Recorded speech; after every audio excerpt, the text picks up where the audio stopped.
daydreaming about dragons. For a whole lot of reasons, I want to talk about the idea, the concept of play to find out. What does that mean, right? It first showed up for me in Apocalypse World by D. Vincent Baker and Maggie Baker as an agenda for Apocalypse World, right? Play to find out. Play to see what happens. Don't have everything pre-planned. Let it go where it's going to go. But it might have been perfected in how it's stated in Monster Hearts by Avery Alder, she says, keep the story feral, which is so damned beautiful. It's like she took Play to Find Out and she said, what if that idea was stated in a poetic, beautiful way, right? Don't put a collar on your story and let it sit next to you, sedate and domesticated. Let the story be feral. It might bite you. It might rip up your couch. It might rip up your favorite NPC. It might destroy the castle you've been working so hard to blueprint, right? That's what a feral story might do. It might do any one of those things. It might mess things up. I love that. Love that image. Keep the story feral, right?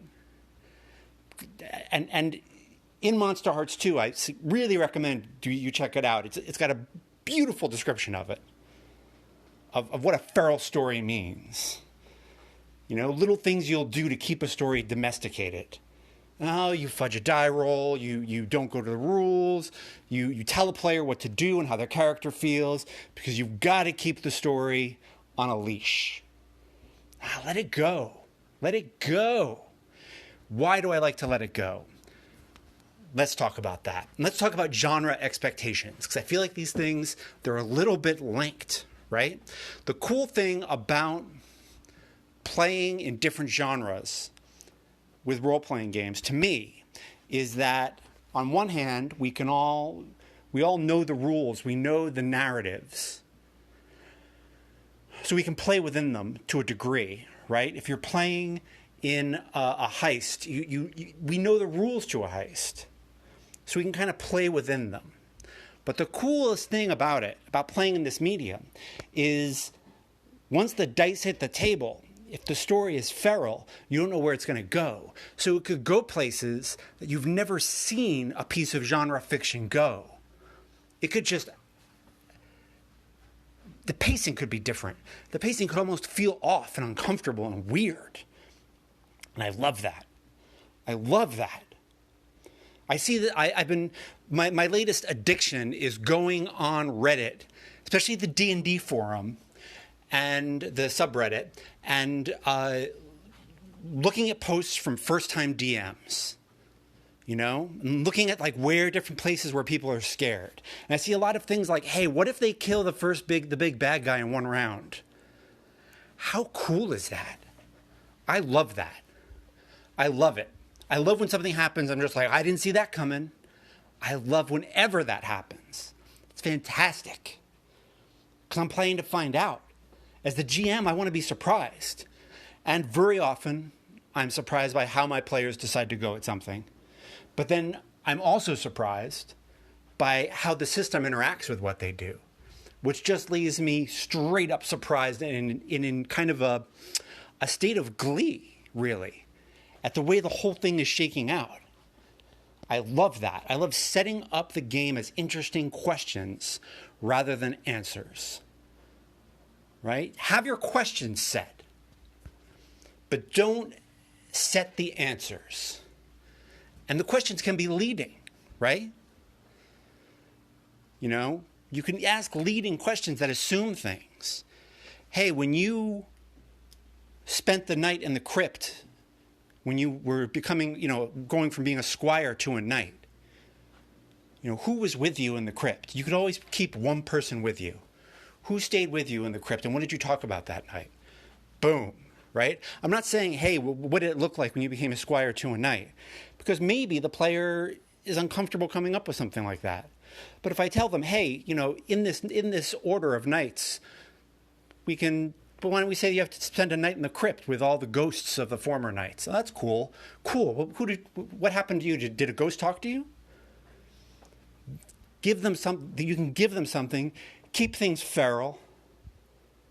And ask good questions, but not know the answers. That's what playing to find out means to me.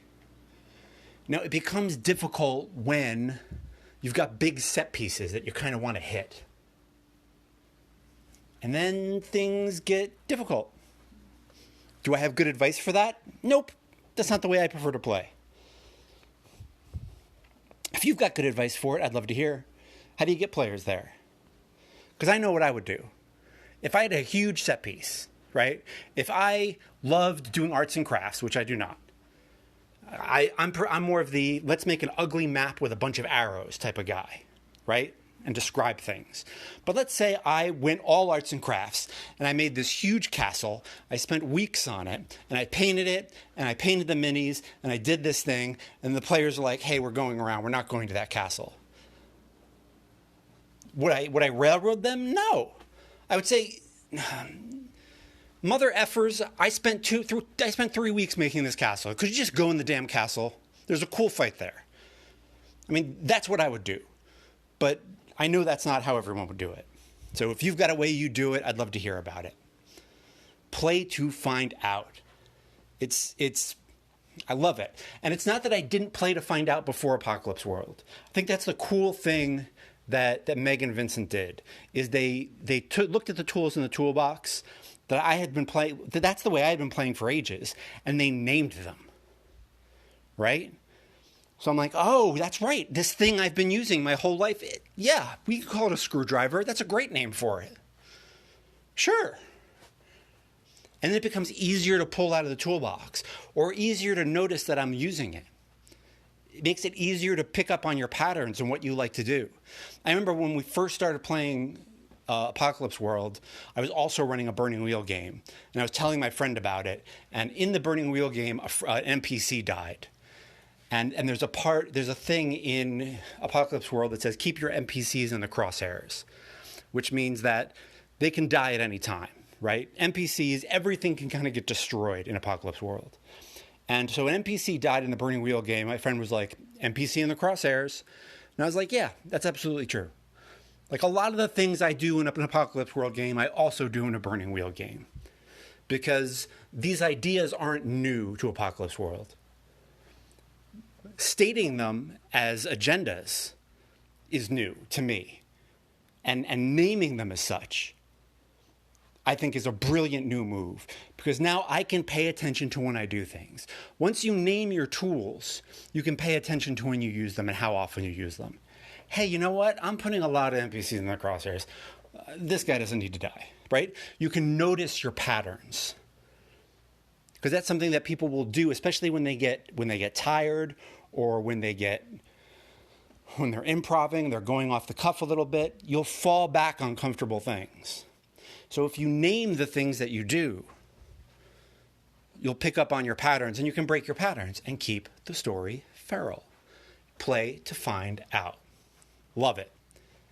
I'd love to hear about it. Love to hear how you play to find out. Love to hear about your feral stories and how they bit you. Did a character die you just didn't think was going to die? Did a character live you didn't think was going to live? Did they go to kill the big bad guy and they say, you know what? We're going to lock him up in the tower and keep him alive so we can learn from him. These are the things that can happen with a feral story. I love it. Love to hear about it. Hit me up. Come on now. That's just a trailer.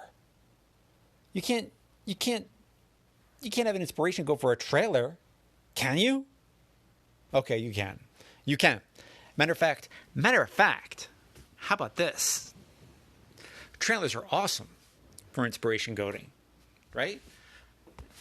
trailers are amazing for gaming because you don't get a satisfying amount of story.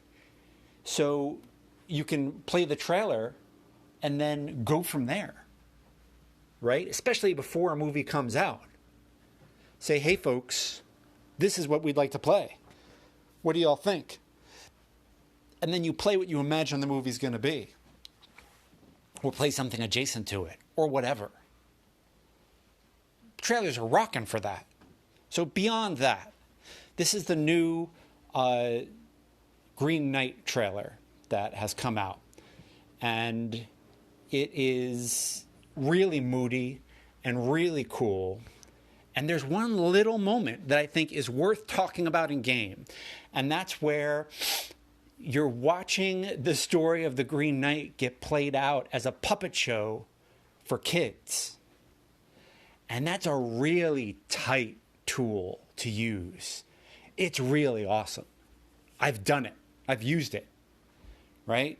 You walk into the village and you want to spout some exposition without having a wizard come out and be like, allow me, the great exposition mage, to tell you about the lore. No. Describe a puppet show that the kids are watching. And then the cool thing about those kids as audiences is you can have the kids shout out things that they've heard. So you've got this legend that you want the players to know, right? So you have a bunch of kids watching this puppet show. Then you have kids yell out things that they've heard their parents say. Oh, that's not true. I heard the troll wasn't really a troll. It was actually an old knight who was so strong everyone thought he was a troll. Oh, that's not true. He's a foreign soldier who got burned nearly to death. So now he's scared of fire, etc., etc., etc. You can put all these different theories out there because the kids are just going to blab it out. Kids are great. We've talked about kids NPCs in the past.